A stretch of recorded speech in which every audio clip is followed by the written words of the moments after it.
is Mr. Coates, and this is APES lecture number 29. This is on nuclear energy part 2. It's kind of what went wrong with nuclear energy in the world. And this picture kind of says it all here. We have, of course, Homer Simpson here. Of course, Homer's a nuclear engineer in Springfield, and he really doesn't know what the heck he's doing. Unfortunately, he's running this nuclear plant here. The nuclear reactor is melting down. One of his workers is running away. He's probably playing Angry Birds or something. Who knows? But he just doesn't know what's happening. And this is kind of what happened to the nuclear energy. There were a lot of human errors, a lot of people that didn't know what they're doing, a lot of mismanagement. And all this kind of led to the accidents that happened and also the high cost of things to deal with nuclear energy. And so we're going to look at some of those things. But first we kind of want to know some of the reasons why nuclear power is going away in the United States. That graph in the previous lecture on the basics of non-renewable energy we looked at and saw that there haven't been any real new nuclear reactors commissioned in the United States for the last 30 years or so. And so the problem is, first of all, they're very expensive to build. You have to build a containment chamber that will hold nuclear radiation. And so they're also very expensive to operate, so then you get low net energy yield there. So there are frequent malfunctions. Even though we build in all kinds of redundancies, especially here in the United States, there's still a lot of malfunctions that happen. The managers of these plants don't want those malfunctions to get out in the public, to scare the public, so they cover them up. A lot of times you can't shut the reactor down, so you're overproducing energy that is unnecessary.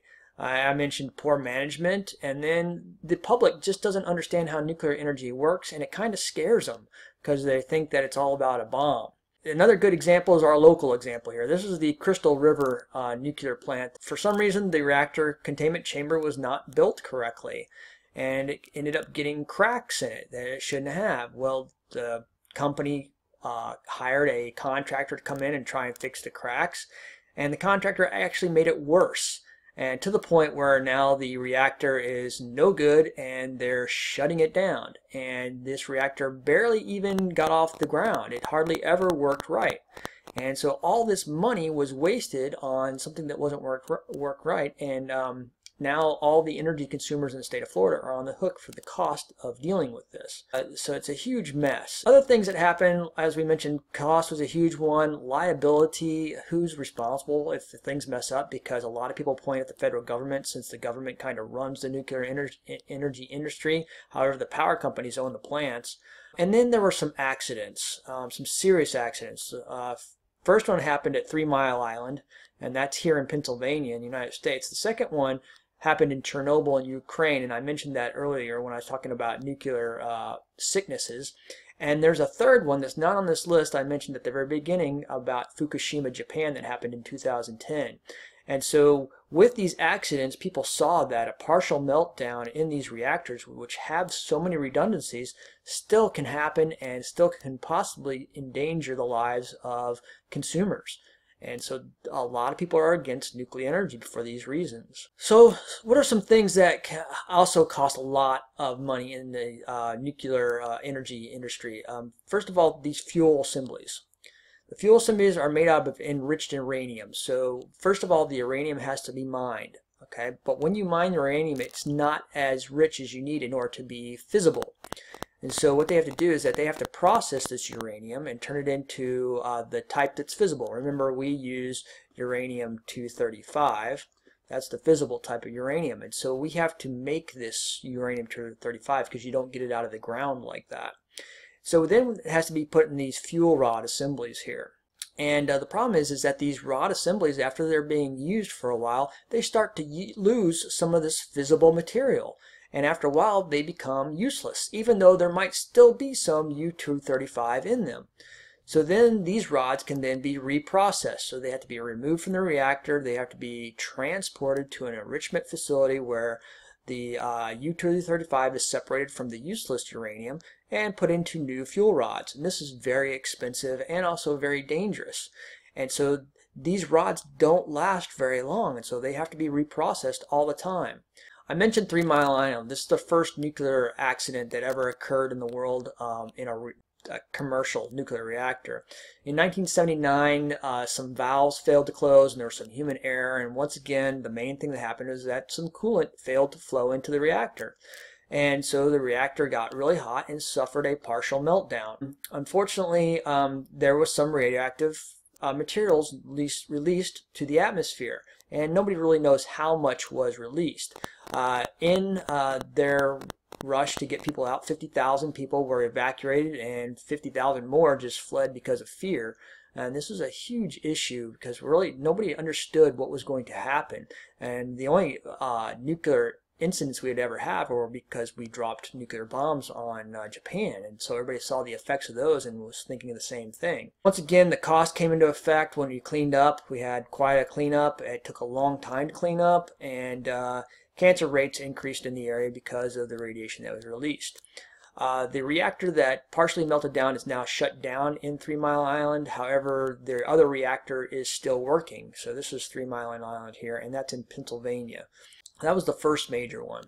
Second major one happened in 1986. I remember when this happened, it was quite a shock to everybody in the world because Russia kept it quiet. Ukraine used to be part of the Soviet Union, and so what happened is that once again there was human error, and some coolant failed to flow into the reactor. Explosive gases built up in the reactor, and the entire reactor, which is this big hole right here, blew up and started melting down. This was the biggest disaster up to this point in nuclear energy, and several people died within weeks because of fighting the nuclear fire that occurred in here. There was a helicopter pilot that was well known as a hero now, who dumped sand and all kinds of stuff on this to try and get the fire out, and flew over this high radiation area for long periods of time, and he died fairly shortly after because of that. Estimates that 32,000 people died directly because of this. The health ministry of Russia reported that within months 3,000 people had died. Over 400,000 people were evacuated. They just were forced to leave. They had to leave their pets behind. They left their houses behind, all their belongings. So Chernobyl created a lot of problems for a lot of people. A huge area was contaminated. In fact, the contamination went around the globe. You could actually measure the radiation, and this is how we actually found out about it. Russia never told us about it, and we started sensing raised radioactive levels in the atmosphere. This is how we actually found out that this had actually happened, because Russia was trying to keep it quiet.